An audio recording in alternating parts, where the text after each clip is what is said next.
When we decided to design this bed rack for the 1500, we decided to optimize it to be as useful as possible for all of our consumers. The feature here on the side panels of the bed rack is this MOLLE webbing that will allow you to mount pretty much anything to the side of the rack, as well as our Rotopax mounts, which allow you to mount jugs, shovels, axes, you name it. The tailgate option we designed for this bed rack works to help you stow your dogs, your tools, anything you need for the ranch. With a simple click, you pop open the latches, the struts will open it up for you. You load everything in the bed of your 1500. Whenever you're ready to go, you shut the bed back down, latch the latches, turn the locks, you're all secure, ready to hit the trails. We want to make sure it's as rigid as possible for the hard rides you'll have in your 1500. This rack doesn't move, it's nice and stiff, but keep everything where you want it to be when you arrive at your destination.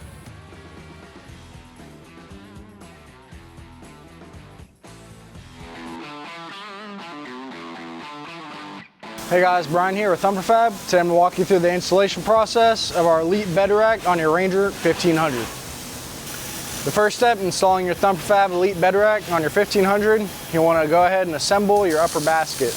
To assemble your upper basket, we'll start by installing your bolts on these 3 bolt holes on the underside of the basket before mounting your rails to the basket. For the next step in the process, we'll go ahead and install our rear rail onto the upper basket. You can tell this is the rearmost part of the basket by this cutout. It's shaped to allow the hinges for the tailgate to be mounted underneath the basket if you've selected that option. When you fasten your rails to your upper basket, you're going to want to leave them loose until you get all the pieces connected, and then you can tighten evenly. With your rear rail installed, we can go ahead and mount your front rail to the upper basket. Next step in the installation process, you'll mount your side rails to the upper basket. Unlike the front and rear rail, you aren't going to install your fasteners that run down the length of the rail just yet. You'll use your 1/4 button head screws to fasten the rail to the front and rear rails before fastening the lower side panel to the basket and your top rail. For the next step in the install process, you'll mount your side panel to the top basket. Paying careful attention to these openings, noting that that is the rear of the basket.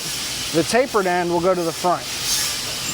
For ease of assembly, we've included cutouts to denote which side the side panel goes on, so you can have a quick, smooth installation.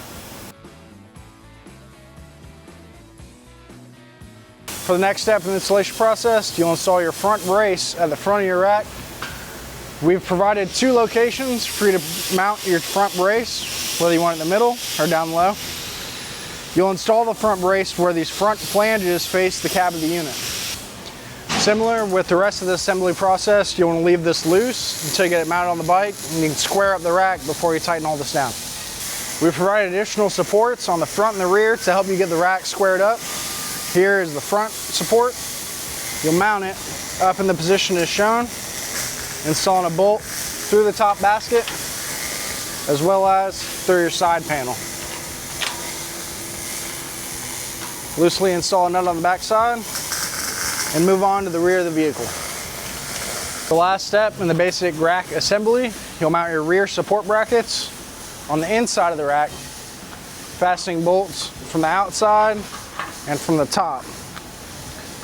You'll want to note that these are driver passenger brackets. If it doesn't look like they're lining up, flip it and try it on the other side for a better fit.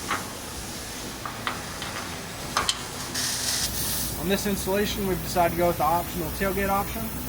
We'll mount first is the hinges. Use your 420 button head screws. Mount them through the top basket, fastening them to the underside. As you can see, the holes in the top of the basket are slotted. That'll allow for adjustment front to back, just to make sure everything's squared away when you're trying to close your tailgate. In the bag that your strut mounts come in, you'll have some pointed screws. For this installation, you'll not use that hardware, you can set it aside. You should have 2 angled brackets and 2 straight brackets. Once you've mounted your hinges to the upper basket, you'll go ahead and mount your angled strut mount bracket to your inner strut mount using your number 8 socket cap screws and nuts. With your angled strut mount bracket mounted to your inner strut bracket, you'll go ahead and fasten it to the side panel of the rack, installing it with the ball backwards towards the front of the unit.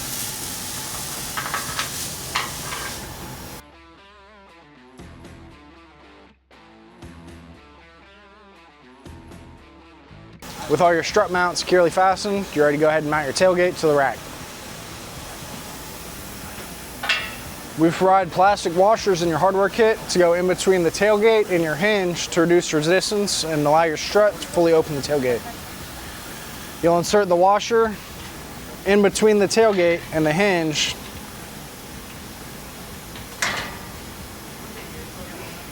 before sliding your bolt through.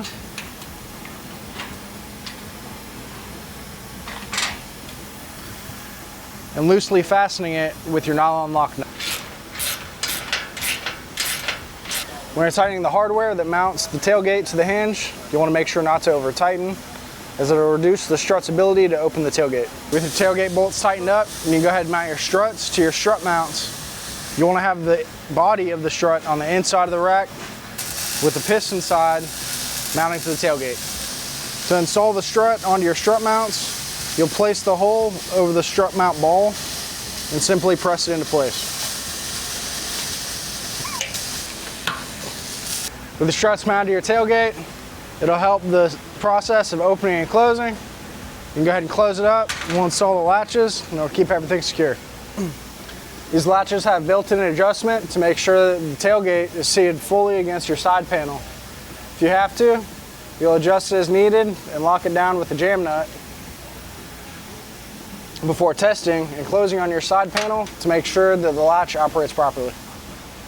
To prevent scratching of your powder coat, we've provided some rubber trim. You can use the tailgate as a template to see where to cut, so you know just about how much to apply. You'll trim it and pull the paper off the back before installing on the back side of your tailgate to prevent any scratching of the rack. Along with the tailgate option on this installation, we decided to go with our 6-inch slim light kit.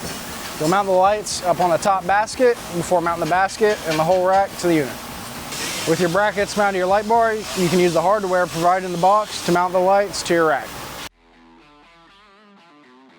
To be able to mount the rack to your bed rails, you'll use one of our lock and ride fasteners.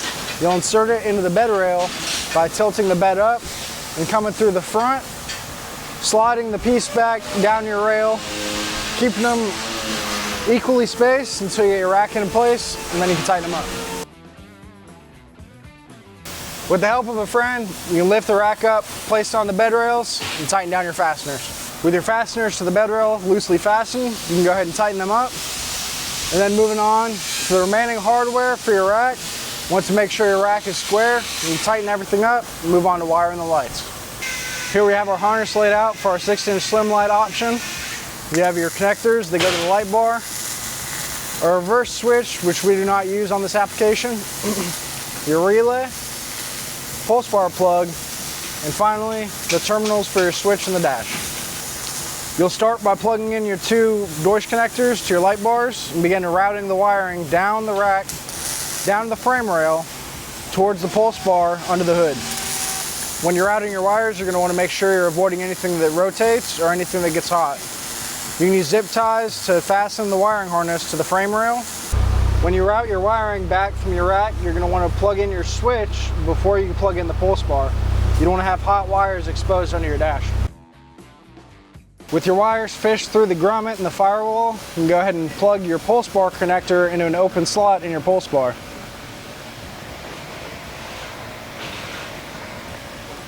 With all your fasteners tight and your lights wired up, you're ready to hit the trails with your new bed rack on your 1500.